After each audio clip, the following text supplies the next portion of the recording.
Assalamualaikum warahmatullahi wabarakatuh. Kami dari kelas S1 SD 0402 mata kuliah metode visualisasi data yang diampu oleh Bu Aina Latifah Raina Putri yang beranggotakan saya sendiri Wisnu Aji Sanjaya dengan NIM 2311110036. Selanjutnya ada Yoka Ramadhani dengan NIM 2311110060.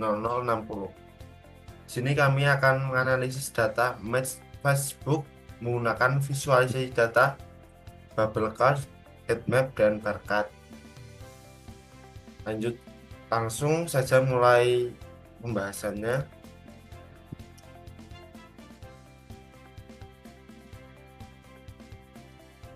Yang pertama ada tas 1. Di sini ada gambar visualisasi data bubble card yang dimana ada sumbu X atau GD per kapita untuk menggambarkan tingkat pendapatan rata-rata per orang di suatu negara. Selanjutnya ada sumbu Z atau life expectancy untuk menggambarkan harapan hidup rata-rata penduduk. Terus untuk ukuran bubble cut atau population itu untuk semakin besar gelembung, semakin besar jumlah penduduk negara tersebut. Selanjutnya ada warna bubble atau unemployment rate. Untuk ketika warna lebih cerah atau kuning itu sama dengan tingkat pengangguran tinggi. Jika warna gelap atau biru atau ungu, tingkat pengangguran rendah. Dari hasil analisis bubble cut ini dapat disimpulkan bahwa negara dengan ekonomi yang kuat atau GDP tinggi cenderung memberikan kualitas hidup yang lebih baik atau harapan hidup tinggi, serta memiliki tingkat pengangguran yang lebih rendah. Sementara itu, negara dengan GDP rendah umumnya memiliki tantangan besar dalam kesehatan dan ketenagakerjaan. Di tak 1 juga ada visualisasi data heat map, di mana di heat map itu ada variabel, ada nama kolom GD per kapita itu untuk pendapatan rata-rata per orang, dan ada kalau nama kolom life expectancy at birth itu untuk harapan hidup rata-rata sejak lahir, dan unemployment rate itu untuk tingkat pengangguran, dan yang terakhir ada population itu untuk jumlah penduduk. Dan ini ada warna-warna dalam heat map ini. Kuning cerah itu menandakan korelatif positif sangat kuat. Kalau warna hijau sampai biru muda itu menandakan korelasi positif sedang. Untuk biru kehijauan hampir tidak ada korelasi atau perubahan pada satu variabel tidak mempengaruhi variabel lain.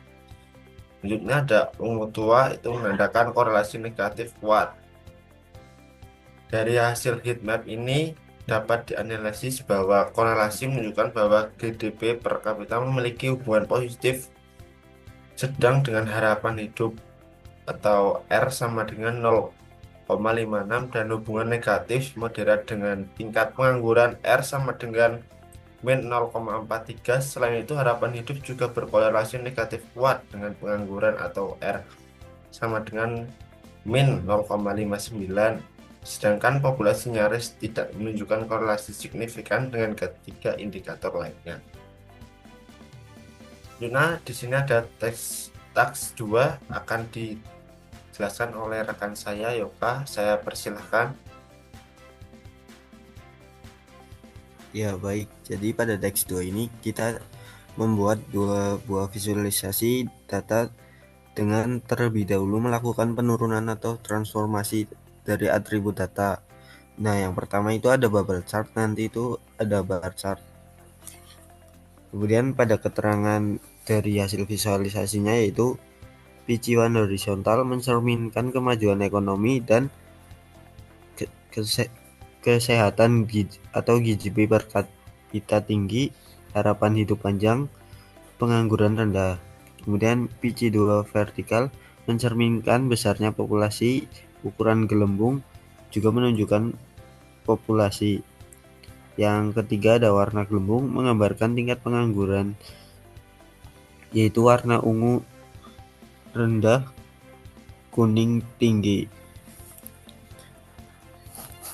Kemudian kesimpulannya yaitu visualisasi PCA menunjukkan penyederhanaan data ke dalam dua komponen utama. Sumbu horizontal PC1 mencerminkan aspek kemakmuran dan kesejahteraan. Semakin ke kanan, semakin tinggi GDP per kapita dan harapan hidup, serta semakin rendah tingkat pengangguran.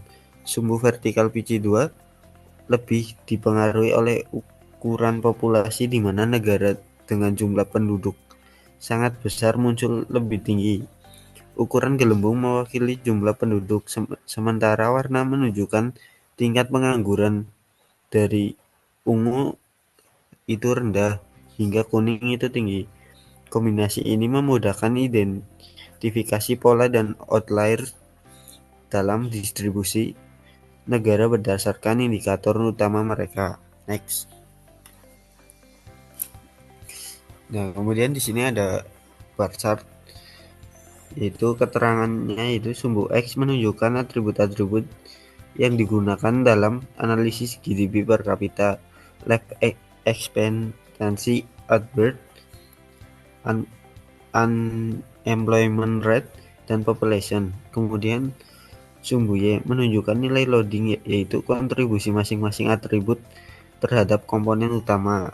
Kemudian untuk bar chart yang warna biru yaitu mempresentasikan kontribusi atribut terhadap PC1, sedangkan oranye menunjukkan kontribusi terhadap PC2. Kemudian kesimpulan dari hasil visualisasi data ini yaitu hasil PCA menunjukkan bahwa komponen utama pertama PC1 merepresentasikan dimensi kesejahteraan dan pembangunan yang ditentukan oleh kombinasi tingginya harapan hidup, GDP per kapita yang besar, serta tingkat pengangguran yang rendah. Sementara itu komponen utama kedua PC2 merefleksikan skala populasi dengan population menjadi faktor dominan. Atribut lain seperti unemployment rate dan GDP per kapita memiliki pengaruh minimal terhadap PC2. Next. Nah, di sini ada kode programnya, itu kita buat di Colab. Bisa masuk kan?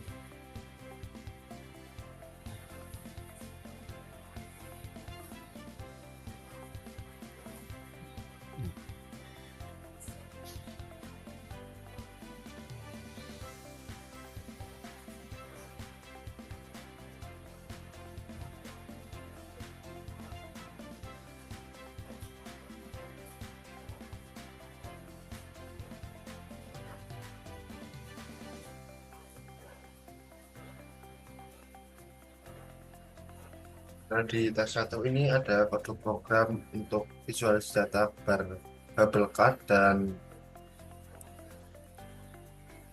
heat map.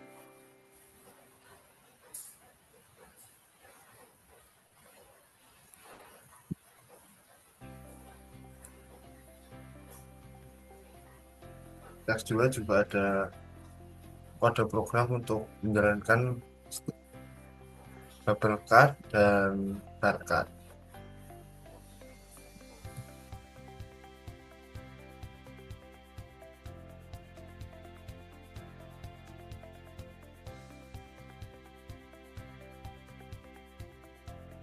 Mungkin cukup sekian presentasi dari kami. Mohon maaf jika ada perkataan atau perkataan yang perkataan yang tidak mengenakan di hati, mohon dimaafkan. Sekian dari kami. Terima kasih. Assalamualaikum warahmatullahi wabarakatuh. Waalaikumsalam warahmatullahi wabarakatuh.